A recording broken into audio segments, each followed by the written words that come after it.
She's been at the forefront of India's most complex legal conversations. From gender justice and privacy to criminal trials and workplace ethics issues. Across 3 decades, she's argued cases that test the balance between dignity, free speech, and due process. Her representations of MJ Akbar in the defamation case against journalist Priya Ramani placed her at the center of India's MeToo legal reckoning, while her role in the Tarun Tejpal sexual assault trial explored questions of consent, media influence, and procedural fairness. As she once said, gender justice cannot come at the cost of fairness. The law must protect everyone's dignity, complainant and accused alike. That belief in balance, empathy without sentimentality, conviction without aggression defines her craft. She's none other than Senior Advocate Geeta Luthra. Thank you for joining us, ma'am. It's indeed a pleasure to have you. And I'm really looking forward to this conversation today. Thank you very much. I'm very interested and very excited too, because there are so many good reviews about you before I'm here. Thank you very much, ma'am. That means a lot coming from you. So thank you. So I want to go to the first question that I've always had in mind. I've heard a lot about you as a lawyer, and you're very popular amongst the youngsters also. Even when I was in college, I used to hear your name a lot. So that ways it's, the popularity, the work and all, of course everybody knows about it. But I want to know, when you talk about, and you've done it in the past, when you talk about your idea of getting into the legal space and your idea of justice, your idea of fairness, where does it stem from? Where does it come from?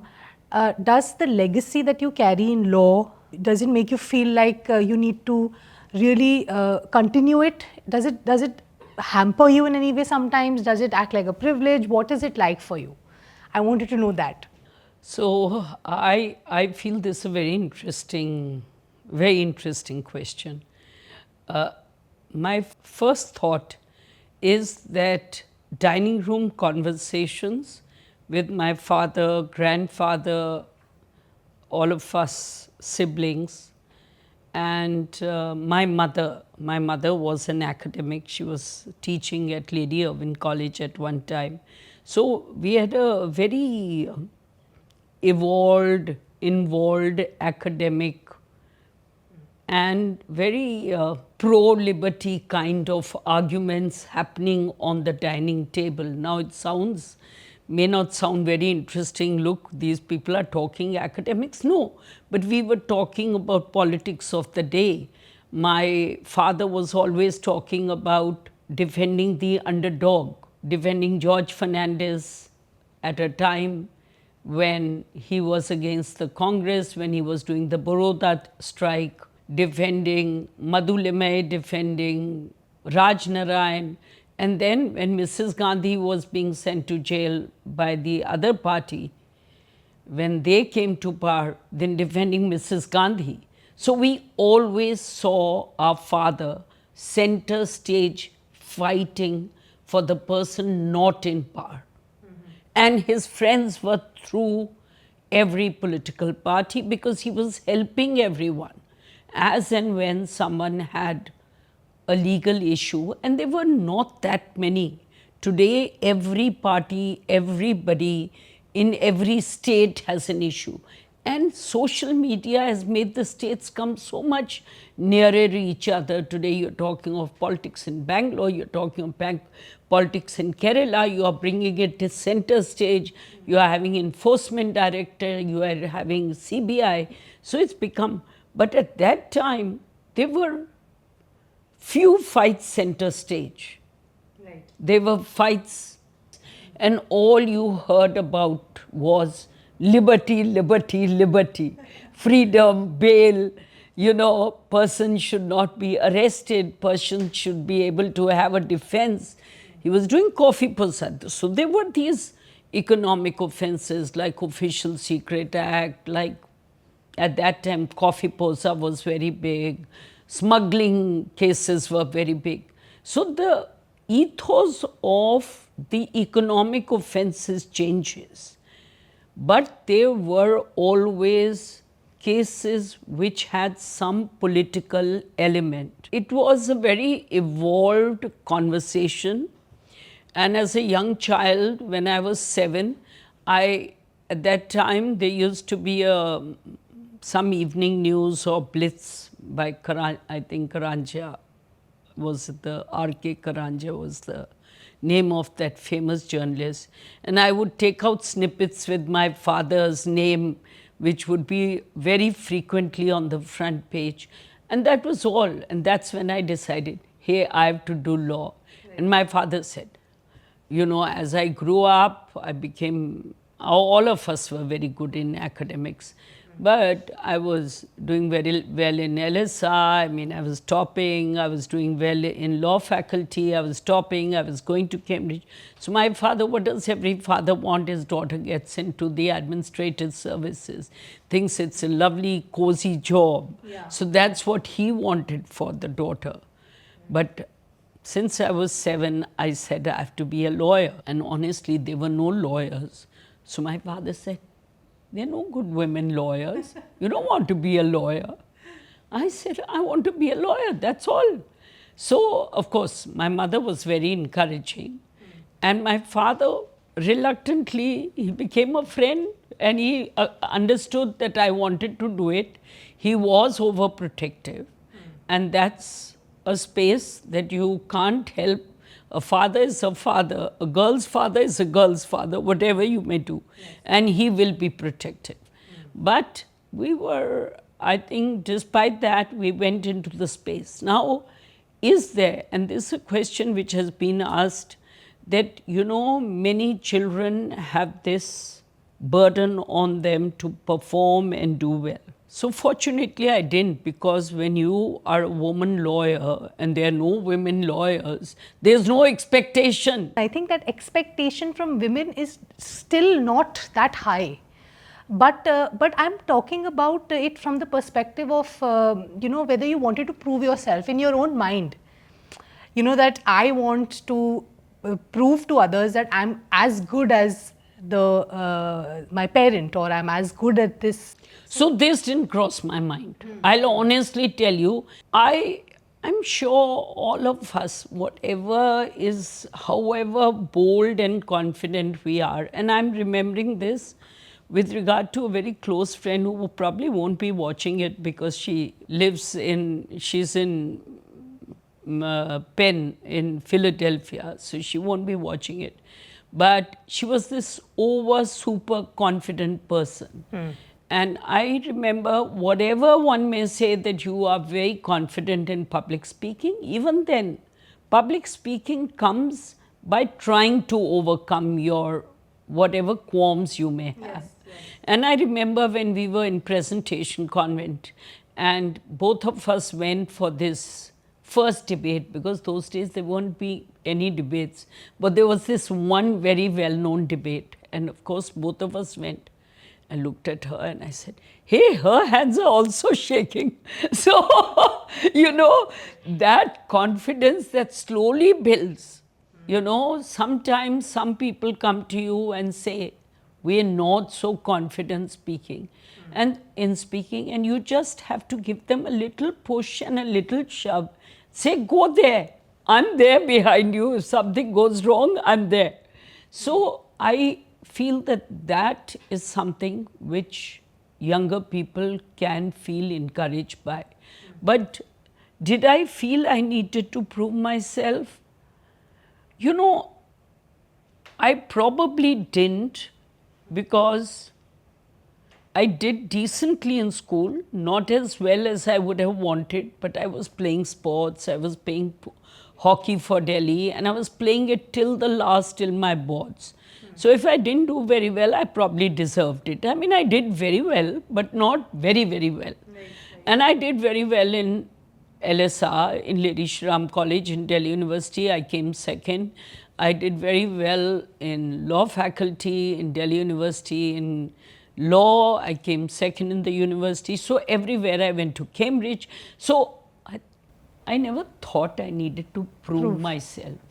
You know, what I need to prove myself is when I go for golf and I'm a poor golfer, and I say, hey, you know, how can you be not good at this? Yes, yes. So yes. the thing is, all of it is, fortunately, it's the question. I didn't think I needed to prove myself. I think sometimes as a woman, you don't get the opportunity that men get.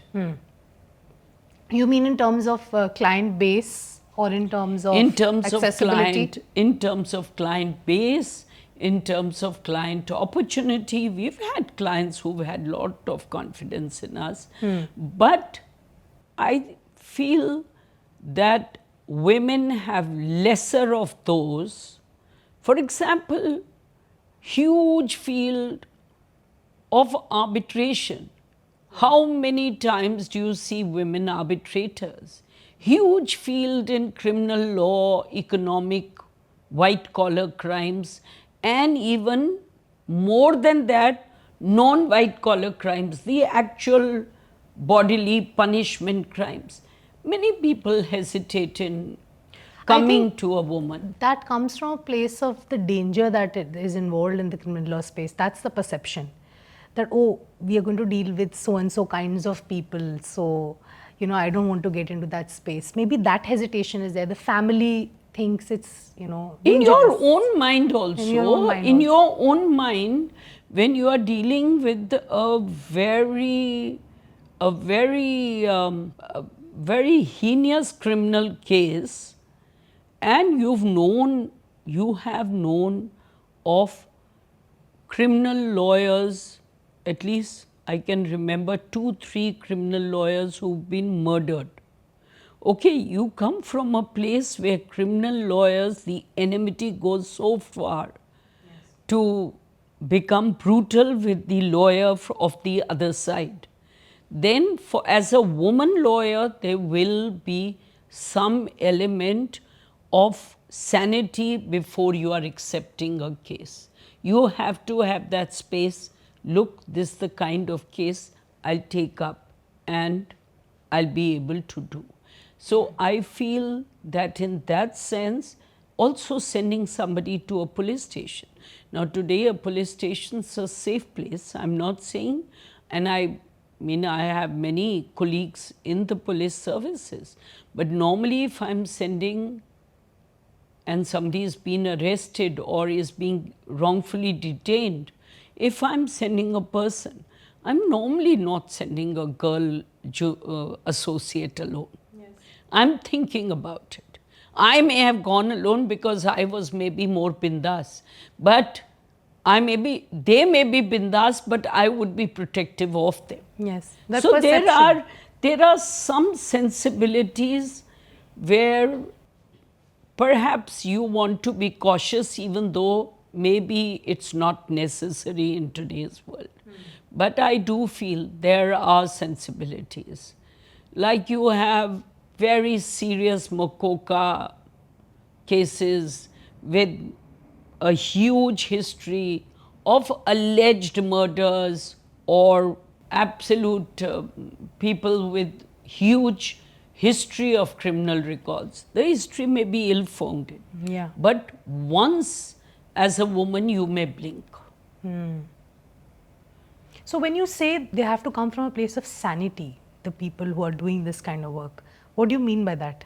No, I mean that you have to have an assessment as a woman, that which assessment may be not as much for a man. And I'm sure many women will think I'm saying something which is incorrect, but you have to be sure that this is not something that you're taking on more than what you can chew.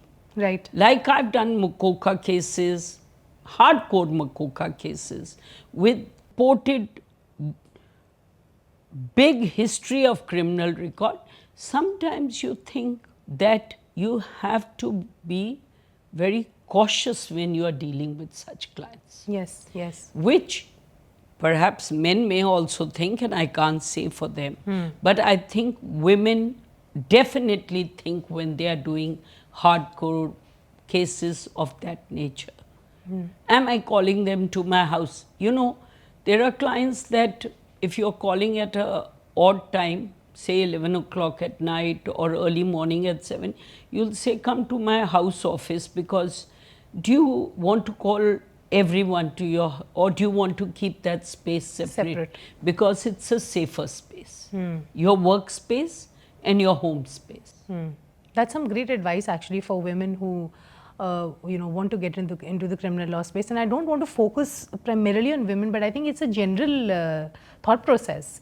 Even a lot of men hesitate, I'm sure, to get into the criminal space. I have spoken to a lot of my male colleagues who don't want to get into the criminal space because they feel like, oh no, the too much danger, no, I'm not getting into it. So I get where you're coming from to some extent. Therefore, my next question is also about the money involved in such cases. When you talk about criminal lawyers, there's a perception that, oh, there's a lot of money involved, a lot of people want to get into this space, younger people, because it brings a lot of money.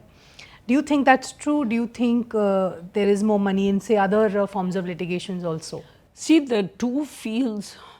So firstly, there is honest money and not so honest money. So one, we have to distinguish there, that if we are talking of clean, honest money, then in civil commercial litigation and in criminal white collar litigation is the cream of the money.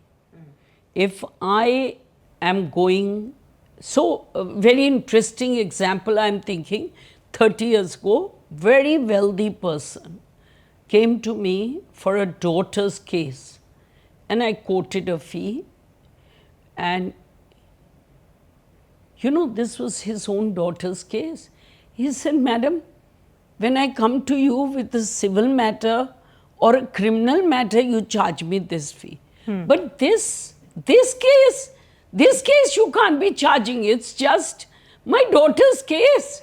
I'm not making any profit out of it. Now, the fact is, this is the ethos that will come. In criminal law, you know that your life is at stake. Right. And you feel so sorry. Sometimes people are saying, I'm talking of not the white collar, high space economic offense where people can afford to litigate. I'm talking of, say, somebody falsely accused of rape who's not in a good space. He will still, for his bail, sell his land. Correct. He'll mortgage his house. He'll do anything because he wants a decent lawyer. And people don't realize that you need the best lawyers not in the Supreme Court, not in the High Court, but in the trial court. You need the best criminal lawyers there because they will make the foundation. But that's not what is the practice here. But taking that in view, people will still pay highly for a good criminal trial, even if they can't afford it. And that's why the money space, the popular notion that there's a lot of money, because where your liberty is involved, you are ready to spend your last penny. Right. Now, the other space which is well paying is corporate commercial or corporate arbitration, because that what is at stake is 500 crores. So even if you are paying off 1 or 2 crores, it's like a drop in the ocean, it means nothing. Yeah. So these are two fields which are extremely paying if you are looking at it straight, fair and square and honest practice. If you are not looking at an honest practice, today's date there is champati, there is motor accidents where people are taking percentages, there are other kinds of cases where people are taking percentages. I personally feel that the Bar Council rules should be amended so that people can take a small percentage, but at least it will be out in the open rather than under the table. Right. You know, it's also interesting that you talked about trial court lawyers and the practice shifting or not being similar to what it should be from back in the day. Is that what you meant? Because I was watching an interview of the great Mr. Ram Jethmalani yesterday, and he specifically said this. He said, you know, nowadays youngsters start directly in the High Court, Supreme Court. They don't want to go to the trial courts, and that has reduced the quality of the lawyers in the country. Do you think that's true? And do you think trial experience is very important for a criminal lawyer? I believe it's very important. My first major case was under Official Secret Act, where I just come back from Cambridge, and the two stalwarts in that practice were my father, Mr. Luthra, and Mr. Ram Jethmalani. They were the two lead counsels, and we were some of the youngsters who were just, and it was in the court of the Metropolitan Magistrate. Okay. So both Ram were there and Mr. Luthra was there, and it was a good experience and a good learning. And this ethos of good trial, today there is so much work that a good lawyer need not come to trial court. A good lawyer doesn't have time to come to trial court. A good lawyer is paid 4 times as much in Supreme Court, or even if he charges 1/4, he will like to do 4 easier cases which are only arguments, rather than go through cross-examination which goes on for days and hours and is not as remunerative. In India, it's not remunerative. I'm not saying in the UK or the US, where a trial is very remunerative. Right. But India, it's not so remunerative. So most people would want to be in the High Court or the Supreme Court, be arguing counsels, be senior counsels, and not go to trial court. So that ethos has probably changed. Ram's time, one of the lectures or one of the talks that he would do and he would teach was about art of cross-examination. Right. So that kind of learning is now going away, becoming less important, because I personally believe that the zing of cross-examination which very senior counsels had, today's senior counsels don't have that kind of time. I now want to reflect on some of your cases, very interesting cases that you worked on. They were all over the media also, the MJ Akbar case, the Tarun Tejpal case, many others. But there was one specific case that you commented on, which is the Riya Chakraborty involvement in the Sushant Singh Rajput case. And when I draw an analogy between that case and the cases that you're involved in, the two that I talked about, how do you see the mini trial that goes around in the media against people, even though Riya Chakraborty was not the main accused, but the way she was witch hunted in the entire case. Now the CBI has filed a closure report like 2-3 days back. What is your take on that? Because you've been a forebearer about fairness in the system, and you've always spoken against these media trials that go around. I've heard very politically correct answers from a lot of people when they're talking about media trials or when they're talking about balancing rights. But how do we really do it? Because at one point in time, we have a person whose rights are being affected, say the complainant. At the same time, we have a person who's the alleged accused. So how do we really figure it out? Because nowadays people are going on social media also, they're writing out sermons against each other also. So how do we figure that out? So this is very interesting. Section 228 under the old law, I'm not talking of under the BNSS, but under the old CRPC, you could not name the rape victim. I have a great deal of respect for that. But why will you name a rape accused?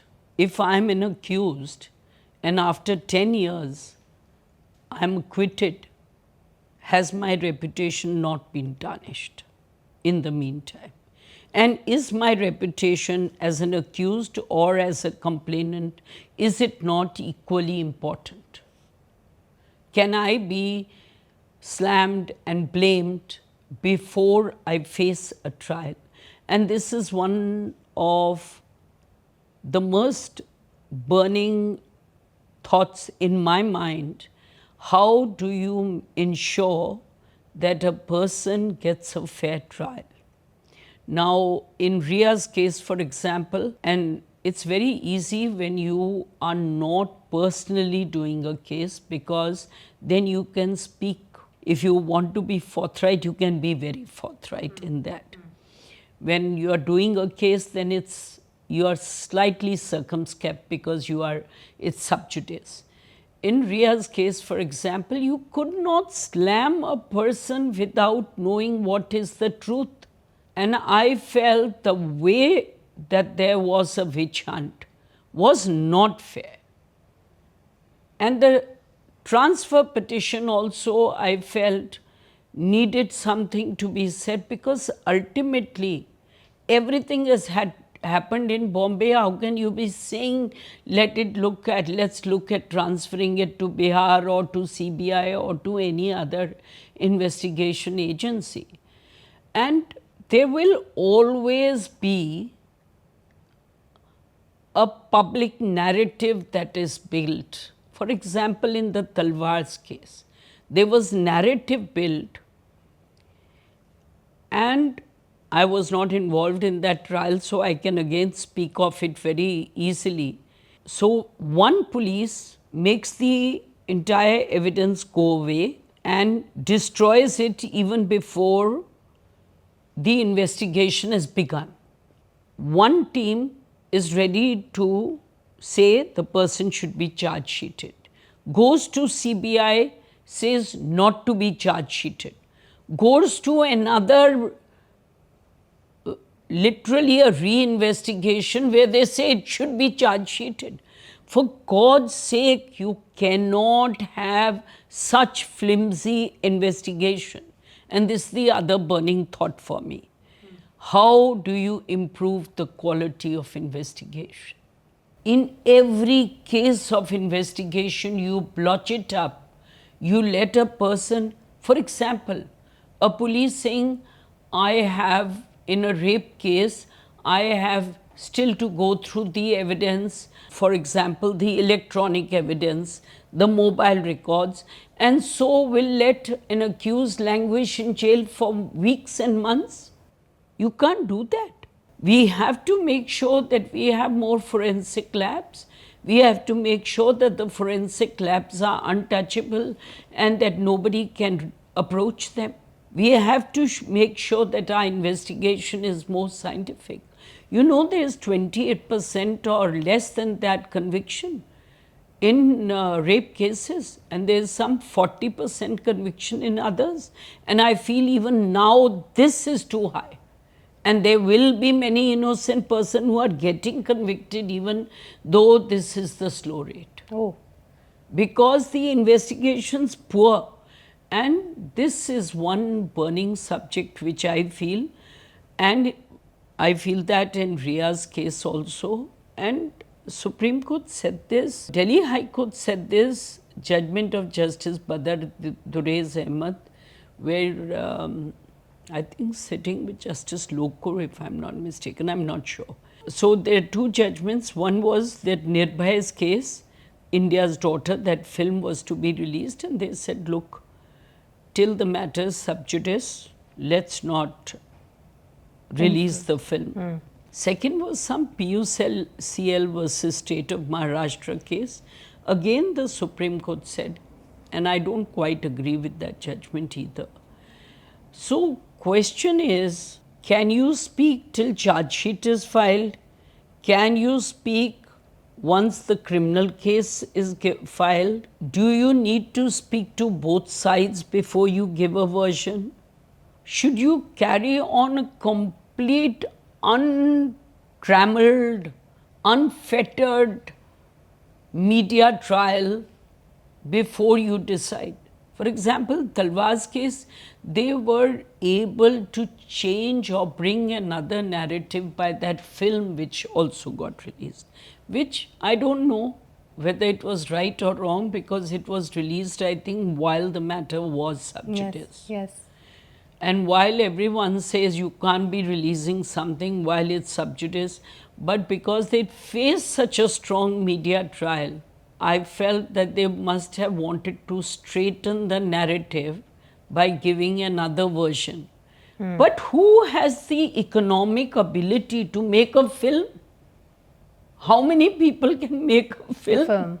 And how many people can get a successful release of a film to change a narrative?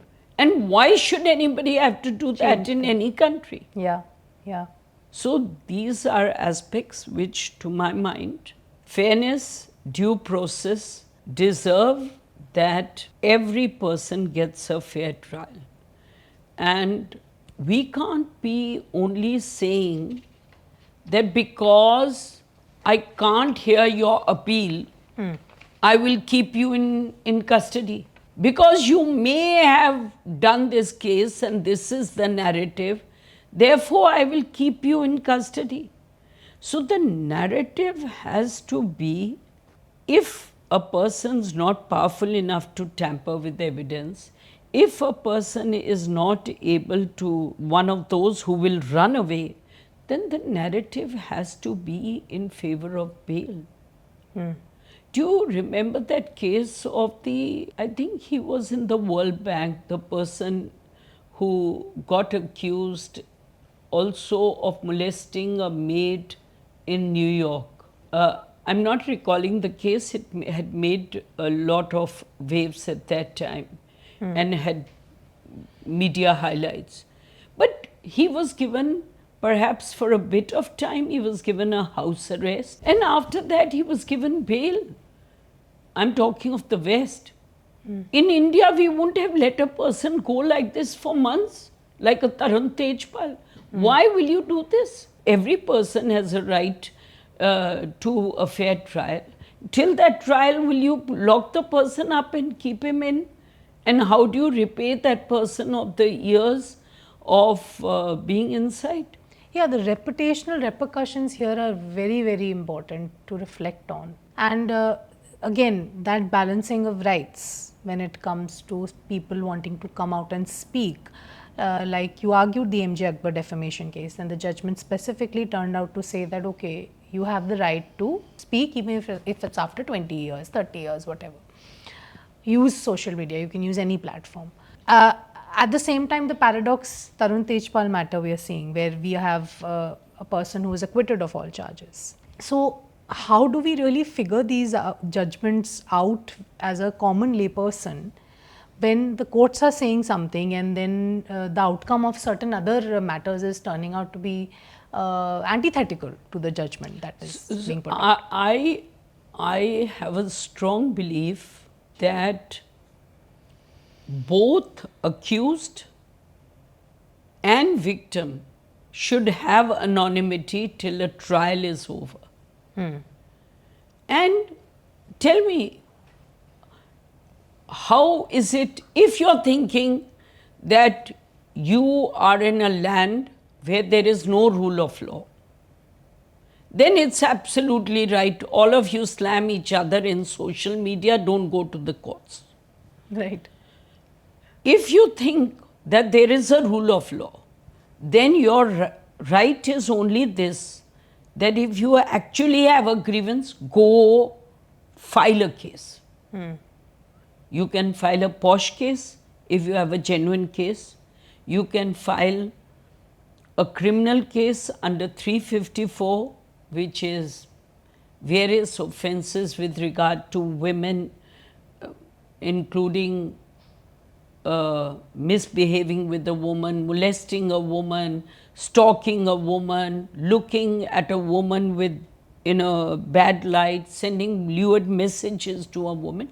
All these are criminal offences. But if you don't go under the criminal law, which in most of these offences you'll have to go within 3 years, because some of them are punishable only up to 3 years. Yeah.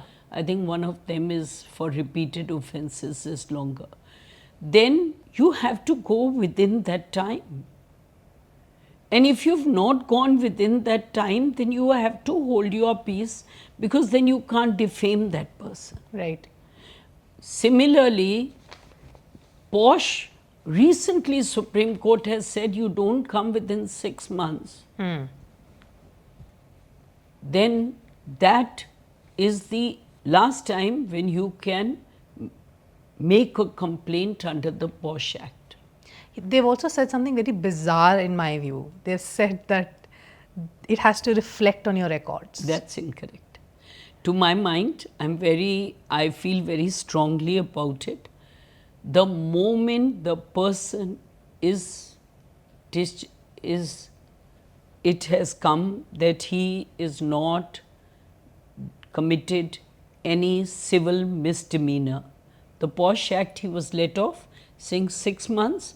Therefore, the trial is beyond the limitation period. The moment it's beyond limitation period, it cannot reflect on your service record. We can't send these signals as the senior most court of the land.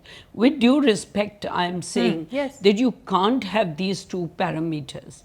I am seeing, for example, I'm not talking of Mr. Akbar's case, I'm not talking of Tarun Tejpal's case. Tarun Tejpal was a contemporaneous complaint, but take a complaint which is made 5 years later. Take a complaint which is 10 years later. Today, we are on 26th October 25. Tell me 10 years ago on 26th October 2015, what were you doing? Would you remember? Absolutely not. You don't. And nor do I, and nor would the person. So you cannot make so belated a grievance that the person has no defense. Yeah. So our law in that sense is slightly lopsided. I feel there has to be limitation. While on one hand, I do believe that women should be able to speak up. And to that extent, the MeToo movement got women together to speak up and to forge together. Today, women's groups have become powerful enough that if you are a member of that group, then people will speak up. But the question is, if you speak up of an event which has happened 10 years, 12 years, 15 years ago, then that poor person who you are blaming, maybe he's not poor, maybe he's wrong, but he will not be able to have a defense. So what is fair play? Fair play is that sometimes we have to hold our peace rather than malign a person. And I believe that provisions like the old 228A, and it's in the new act, it is a similar provision, I can't remember the section, which says that the victim's identity should not be disclosed. I want to ask, why should the accused's identity be disclosed? What if he gets acquitted after 5 years? I've come now in the West, and I believe in Japan it has become very popular. This whole right to be forgotten. Right, it's now coming up. Now in India also it's coming. Now here are these people whose parents may have had a fight, or whose father may have been an accused, or who may themselves have been. So their identity is protected by naming them as X or Y. but the accused remains identified. Yes. And he remains to be the father of people who have grown up and who are living in this society. One of the strongest aspects that I would say. I think that's a very interesting thought, but at the same time, we have to look at other pillars that exist in the country also, and they also have a responsibility here. We're talking about the media, and then there are business aspects to it, where people want to project certain things in a certain way for the juiciness of it, so as to speak. So that balance definitely is something which should be created in a utopian world, in an ideal world. All right, I think I also now the conversation has been so legal and very interesting and very intriguing. I now want to go back to the lighter parts of it, but I want to ask you some of the most interesting cases, some of the most learning experiences that you've had in the law. One big case that you remember, your first case that you remember that you really enjoyed, and any advice that you would like to give. I know that you have 16-hour work days, you said somewhere. So I want to know how you manage that, because that's a lot of work. Any advice you'd like to give to in the profession? So some views on that. You've asked me a lot of questions. I hope I remember most of them. So the first, let me answer from backwards, because I will remember the last questions first. Right. Is there a work-life balance? So law in that sense is a wonderful profession, because you do get 4 or 5 spurts of holidays. And the question is, if you're fond of traveling or fond of some extracurriculars, some sport, something, then that time you can give to doing what you enjoy other than law. Otherwise, you'll really only be doing law. And because I love law, I don't mind the long hours. Right. But the fact is, there will be many people who perhaps want to give a little more time to their children, who want to give a little more time to their old parents, who want to give a little more time to their friends. I think that balance can be achieved. We all, and I have not been great at it, but I think if you stick to timelines, you can do this very easily. But you have to make sure that you set yourself in a regime where timelines exist for you. And they matter. And they matter. And for me, I'm one of those who can work very hard and next moment party and come back at 11 o'clock or 12 at night and again read, which people think is ridiculous, but I don't mind doing that. So while you've talked of 2 of the cases, Mr. Akbar's case, which is still in the Delhi High Court, and let's see how it goes, and you've talked of Mr. Tejpal's case, Tarun Tejpal's case, these have been 2 of the cases where one or 2 of the cases where you may have got slammed also by social media is sometimes not very generous. Yes. So we have to realize this, that ultimately every person needs a defense. And in every defense, there may be fairness. So when we were talking about the family and liberty, what I didn't mention, and I should have mentioned that 2 of the political thinkers, or 3, which I have been deeply influenced by, is Plato. Second is John Stuart Mill. And I really enjoyed reading some portions which said that if 99 people are one way, are thinking one thought, and one person is having a different thought, there is satisfaction even in a lot of pro bono work. There is satisfaction in just doing a job well, and there are almost no quick fixes.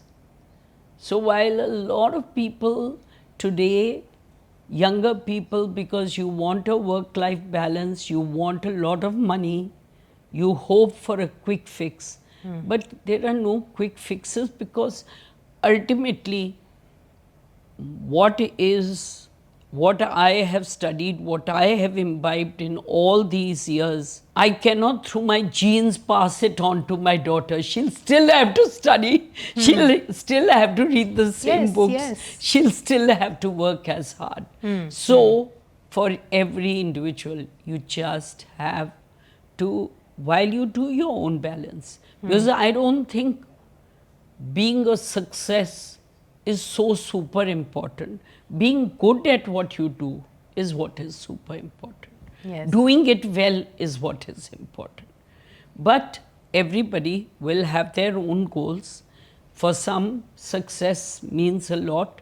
For some, doing something well means a lot. A job well done is a lot. I think if you earn respect of your colleagues, that's perhaps one of the best parameters. Wonderful, ma'am. It was really good talking to you, and I learnt a lot. These conversations really helped me to open my own mind up. So it was really great. Thank you for your time today, and I hope that we can do this again sometime soon. Absolutely, absolutely. So it would be wonderful. Absolutely. Thank you very much, ma'am.